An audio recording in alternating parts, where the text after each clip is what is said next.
രോഗികളുടെ കൂട്ടിരിപ്പുകാർക്ക് പോലും ജീവന് ഭീഷണിയാകുന്ന തരത്തിൽ കേരളത്തിന്റെ ആരോഗ്യരംഗം മാറിയിരിക്കുന്നുവെന്ന് രാഹുൽ മാങ്കൂട്ടത്തിൽ MLA. പ്രതിഷേധം അടിച്ചമർത്താൻ നോക്കിയാൽ ശക്തമായി പ്രതിരോധിക്കുമെന്നും അദ്ദേഹം ദൂരദർശൻ വാർത്തകളോട് പ്രതികരിച്ചു. കേരളത്തിന്റെ ആരോഗ്യരംഗത്തിന്റെ ആരോഗ്യത്തെ തന്നെ ഇല്ലാതാക്കിക്കൊണ്ടിരിക്കുന്ന പ്രവൃത്തിയാണ് ഓരോ ദിവസവും സർക്കാരിന്റെ ഭാഗത്തുനിന്ന് ഉണ്ടായിക്കൊണ്ടിരിക്കുന്നത്.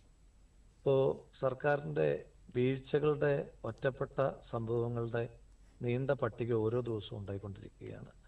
മുൻപൊക്കെ രോഗവുമായ ആശുപത്രിയിൽ വരുന്ന ആളുകൾ മാത്രമായിരുന്നു ആശങ്കപ്പെട്ടിരുന്നെങ്കിൽ ഇപ്പോൾ കൂട്ടിരിപ്പുകാർക്ക് പോലും ആശങ്കയുണ്ടാകുന്ന തരത്തിൽ കേരളത്തിന്റെ ആരോഗ്യരംഗമാകെ ക്ഷോഭിച്ചു പോകുന്ന അവസ്ഥയിലേക്ക് കാര്യങ്ങൾ എത്തിച്ചേർന്നിരിക്കുകയാണ്. ഇപ്പോൾ കോട്ടയത്തുണ്ടാകുന്ന കൃത്യമായൊരു അപകടമരണമല്ല, അതൊരു കൊലപാതകമാണ്. സിസ്റ്റം ഫെയില്യുവർ, മന്ത്രി ഉൾപ്പെടുന്ന സിസ്റ്റം ഫെയില്യുവറിന്റെയും അതുപോലെ തന്നെ മന്ത്രി ഉൾപ്പെടെയുള്ള ആളുകളുടെ ദുരഭിമാന ബോധത്തിന്റെയും രക്തസാക്ഷിയായിട്ടാണ് ശ്രീമതി ബിന്ദു എന്ന ഒരു സാധു സ്ത്രീക്ക് ജീവൻ നഷ്ടമാകുന്ന സാഹചര്യം ഉണ്ടായത്. ഇത് അങ്ങേയറ്റം പ്രതിഷേധാർഹമാണ്.